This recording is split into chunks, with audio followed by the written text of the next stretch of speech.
Welcome to the Slop Farm. Enjoy the video. You begin by getting essentials ready.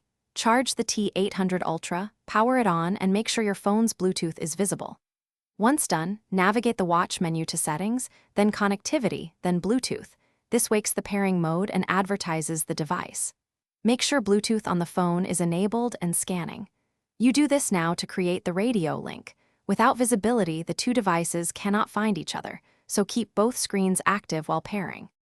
Once the watch appears on your phone, tap T800 Ultra to initiate pairing. You'll see a numeric code appear. Confirm that the code matches on both the watch and the phone, then accept on each device.